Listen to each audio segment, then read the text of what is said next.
A very good evening and welcome to another edition of Biz First Review 360. And today we've got two very special guests on our show. They are design engineers. Let's get to know our guest first. First on my right is Dr. Hilmi Sali.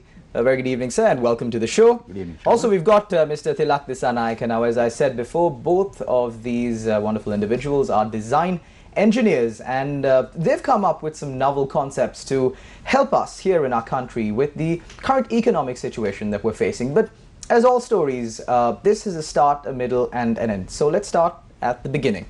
Firstly, I believe it's important that we identify that Sri Lanka is currently undergoing its worst economic crisis since within the past 69 or so years since we got our independence. Would you agree with that?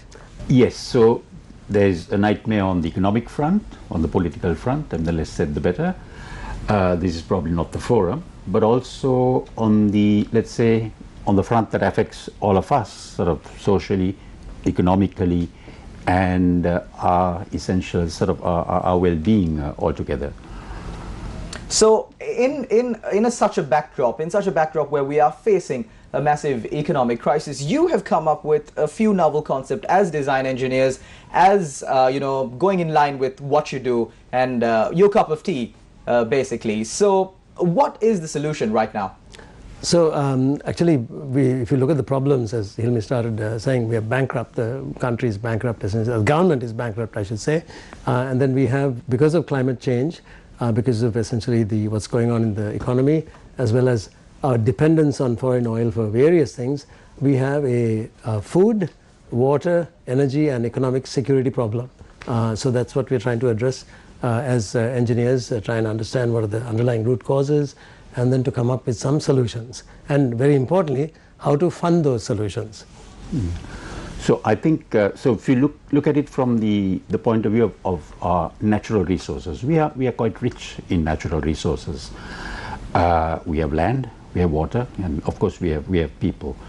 So as Tilak alluded to, so with climate change, we would be very much faced with crises or challenges on the front of food security, water security, energy security, and economic security. So those are all sort of interlinked, and as we go on, we could perhaps unpack some of those as we go on. So if you start with land. So land, as we know,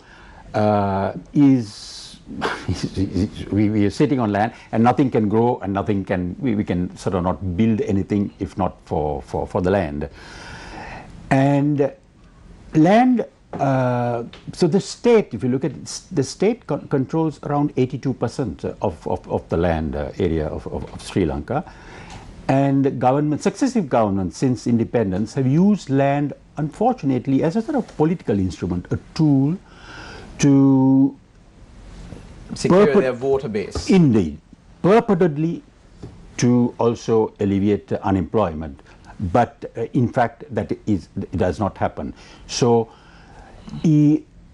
all in all, so it creates a sort of a dependency syndrome vis-a-vis the poor, very often the poorer sectors of our society.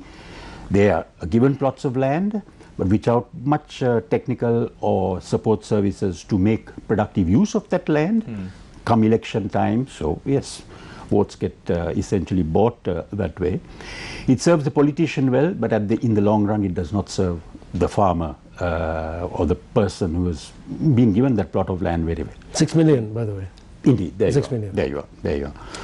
So furthermore, I think another challenge is that even when these lands, even on some of these schemes, such as large irrigation schemes where people have been settled or colonized, perhaps not a very politically correct word, the land that is given to these people, they come attached with constraints in terms of transferability. You cannot sort of negotiate, you cannot sell, for good reason perhaps, but also with generational kind of advancement, so land gets fragmented, people leave farming, and quite a lot of the land is either left fallow or very, very unproductive. So there is no transferability of the land. It can be transferred to your next of kin, but cannot be kind of sold, at least officially cannot be sold or otherwise negotiated. So naturally, so the values of that kind of land naturally gets depressed. So on a lot of business discussion forums, what we generally see is the intellectuals coming and discussing what the issue is, but they miss a very key point as to what the remedy to that issue would be. I would like to start off this program, since we're still in the first few minutes of this program, with the remedy. What exactly can be done to remedy this sort of a situation? So, Hilmi, you want to take the food? Okay, so let me just start off on those 4 subjects of food security, water security, energy, as well as economic security.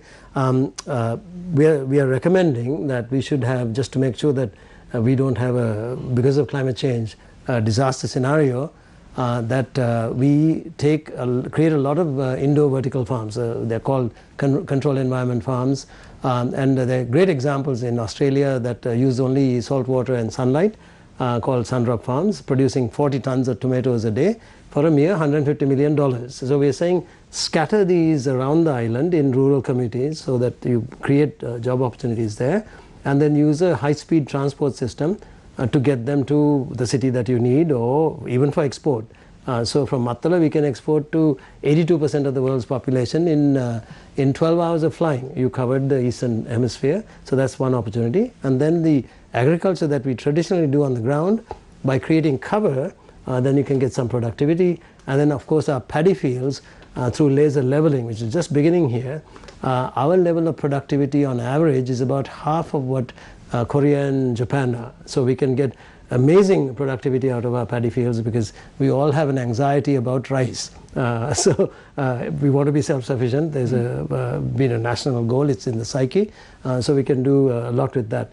Then on the subject of water security, Hilmi, you want to talk about that? Yeah, so in terms of water security, so water is apparently an abundant resource. But with the climate variability, which is the kind of the season variations that are quite natural, but this is exacerbated by the sort of anthropogenic, the human interventions, so which leads to long-term climate change. So the dams and reservoirs and even the village tanks and the cascade systems of tanks. So what they essentially do, they create storage. So which is a kind of a response to climate variability. So when it rains, you collect the water for essentially a dry day, not a rainy day, and you use that water. So that is the one. That also needs investment. So at household level, very much in the arid areas of the Vanni and north of Anuradhapura, etc., households are suffering without adequate drinking water. There is, everybody knows about the drama. The dramatic situation because of the CKDU, and there is evidence to show that supplying clean drinking water does have a beneficial effect on the disease.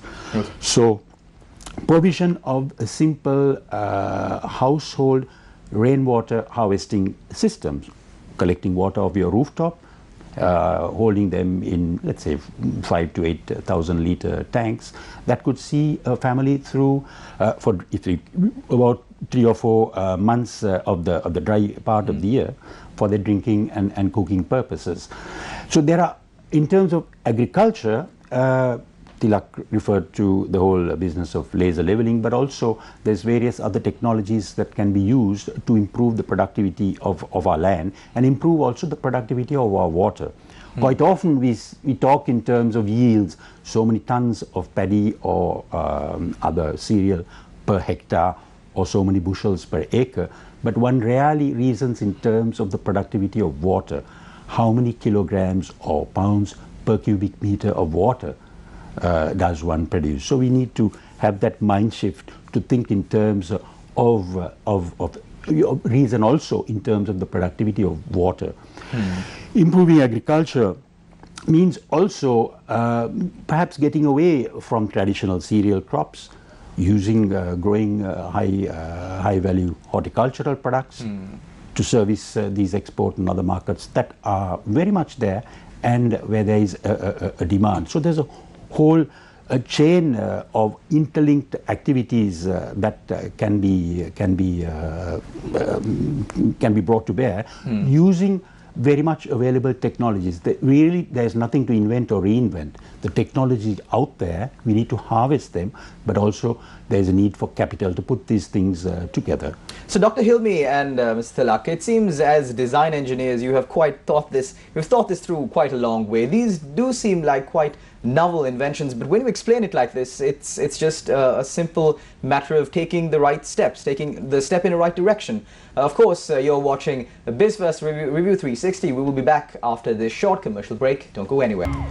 Welcome back. You're watching BizFirst Review 360. Before the break, we discussed on the solutions that can address the problems that Sri Lankans face in terms of food security and water security. We've got 2 more areas to cover, so let's get back to our guest. Mr. Tilak, would you continue?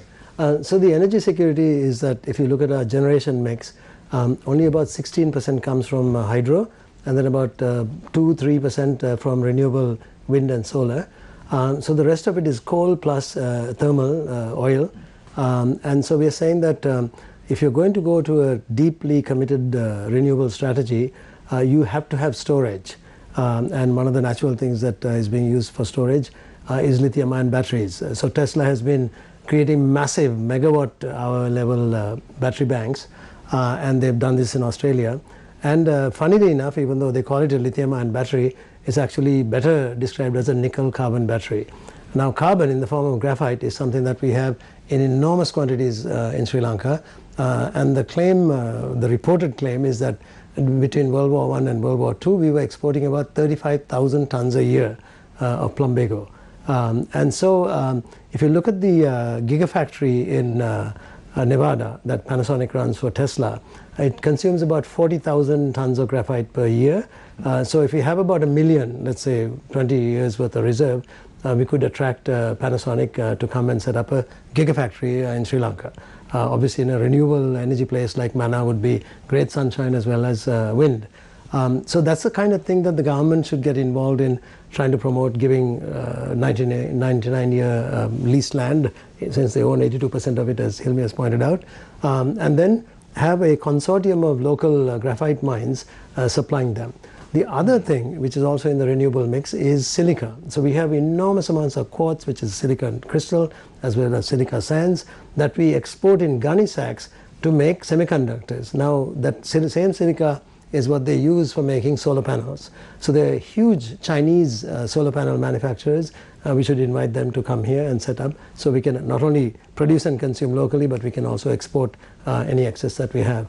Finally, titanium is another mineral that that we have lots of, that we send off in gunny sacks. And there are new processes that people from Oxford University called Metalsys have come up with, which is far less energy consuming, and environmentally damaging. So those kinds of things, because the airplane fleet is doubling, and airlines, airplane manufacturers used to use about 5% in airplane weight in titanium. Now they've gone up to about 15% because they want to make the airplanes more efficient.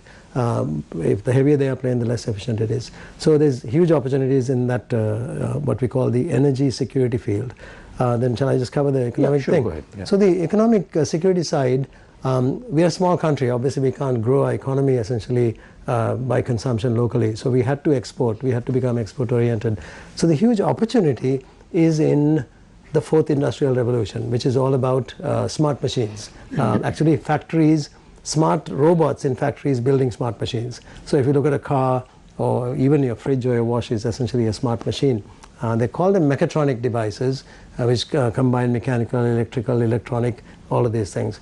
Now, interestingly, these are not research things. So I used to work at Boeing, and everybody thinks that Boeing is an R&D company. It's not an R&D company, it's a product design engineering company. So all of these products that are being designed only use what is commercially available materials. So whether it's computer chips or carbon fiber, those kinds of things. So anybody can learn that. It's not a PhD oriented thing. I mean, I worked on the 767 airplane program that had thousands of engineers, and if you found a PhD in there, it was quite by chance. And so if the best example of how this particular field of product design engineering, with this new learning techniques and simulation tools and rapid prototyping, is the Vega electric supercar that's happening, what, a kilometer away at Maradana, Tripoli Market. There's a bunch of guys there who are designing, who had never designed an electric supercar before, who are designing it. They've learned everything from the web, reference designs, so they're not inventing something which has never been done before. They're reinventing. They're basically creating a product. So product design engineers are people who are customer focused, not technology focused. People who are basic scientists and applied scientists and manufacturers of components. That's the land where the PhDs exist and where the patents are. So just like this building was constructed, designing an airplane is it's a systems integration job and it's a design job. Of course, with the airplane you make thousands of them rather than just one building like you have here. So that we are saying that smart machines, which is essentially the mechatronics side and the artificial intelligence side, should be done to get our economic security going. Very importantly, we are also saying that these kinds of people can be trained starting at age 14 in a very short time, maybe 2 years for a mechatronics engineer, maybe 4 to 5 months for an IT person, so that we don't have to send 7 out of the 100 students that start at grade 1 only to university. So you can't develop an economy with that kind of a thing. We said that we should have universities that train, that offer PhD programs for basic and applied researchers. So we are saying to get a mass armies of mechatronics engineers, armies of IT people who can work in various types of information technology, including artificial intelligence, to drive our economy to make it export oriented. And for that also we need tons of money to do that. And so Hilmi, you can talk a little bit about the solution on where we're going to get the money. Yeah. So yes, all this needs capital, finance to put these things together. And as we looked around, so we thought, look, there is a potentially a resource, an underutilized resource out there, which is this land that I started off by talking about. Land which has been given out to people, but which is not productive, underutilized or unutilized. In particular, paddy lands and other agricultural lands. So we thought so, but then again I said, look, so why can't people move out of that and get into some of these controlled environment farms, horticultural agriculture, etc., with a view to export orientation. Well, the land they're sitting on, they are unable to negotiate it, they are unable to get market value, and they absolutely cannot because of the very strict regulations around some of these agricultural land, which are largely under the purview of the Commissioner General of Agrarian Services. So what we're saying is, look, if just 20% of this, let's say the paddy lands, are allowed to be converted for commercial purposes, buildings, for example, housing. There is potentially, and in terms of the stamp duties and the taxes that the government of Sri Lanka could potentially earn, is something on the order of 6 billion US dollars equivalent. From the first round? From the first round, the very first round. So what we are saying is we would not actually have a withholding tax or a capital gains tax, instead of which you have a stamp levy and on the seller. On the seller as well. And a 10% I think tax. So those numbers can be played around with, but just for arguments or for discussion's sake, order of magnitude, 6 billion USD could be generated through this first round of sale. Let's say just at the sale value was, let's say, just basically 100,000 rupees a perch. And assuming that, okay, people are not going to, buy that and sit on it. I mean, they're going to be, sale and resale, exactly, and subdivision and resale. So assuming there is a resale, there could also be a resales tax. And on the second round of sales, there's potentially another 9 billion USD to be generated.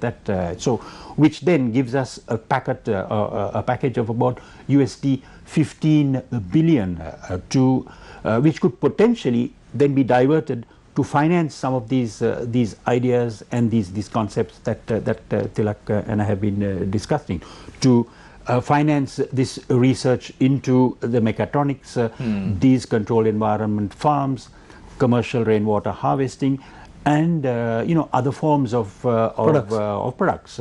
So all these ideas sound quite great, but I'm pretty sure there is a practical there are practical implications or practical barriers that you have to cross when these ideas are being implemented. We discussed the issues that we had, then we discussed the solutions. Up next is we're going to discuss the barriers that we are going to have when we try to practically implement these novel solutions that we have come up with for the issues that we currently face here in Sri Lanka. We will be back with the answers on the other side of this short commercial break. Welcome back. You're watching Biz First Review 360. We will now join back with our guests on the discussion that we were having, the practical problems that we will face when we try to implement certain solutions that we have come up with, which were discussed, of course, during the program before the break for the issues that we face here in Sri Lanka. These include socio-economic issues as well as food security and energy security issues. So what are the practical barriers that we will have to face when we are implementing these solutions? So thanks, Shalin. The biggest question is, where does the money go? So essentially the consolidated fund that the government has is a vastly overdrawn bank account. I think of it that way. So what we are recommending here is that the money from the sales of these paddy lands or other agricultural things directly at the Kacheri level go into what we are calling a long-term loan facility. And we won't even call it a development bank, because as soon as you say bank, then it's subject to banking rules. And this is something that essentially gives loans out to projects, all the projects that we talked about, to get them going. The intention is a 10-year grace period. Literally, you don't have to pay interest during that time, pay off in 15 to 20 years. And they're assessed on the merits. The project merits are the impact on the economy, exports, GDP growth, job creation, those kinds of things. So we need somebody, and we are recommending that it be administered by a New Industry Sri Lanka private limited company, which is 100% government owned, with a very commercial mindset. So all the people in there paid commercial salaries, have a commercial mindset. So if, let's say, Panasonic wants to come and make a deal, they deal with these people. And they won't be asked, pardon my saying this, asking for commissions or anything like that, those kinds of barriers, because foreign investors flee when you ask for those kinds of things up front. Then, of course, it should report at a very high level, at the cabinet position, maybe the Prime Minister's office or the President's office. And then it has to coordinate with the various ministries for implementation purposes. And we are recommending out of that 15 billion, let's say about 13 billion go to the projects, and 1.3 billion, 10% of that 13 billion be allocated in the form of a performance bonus for these various implementing ministries.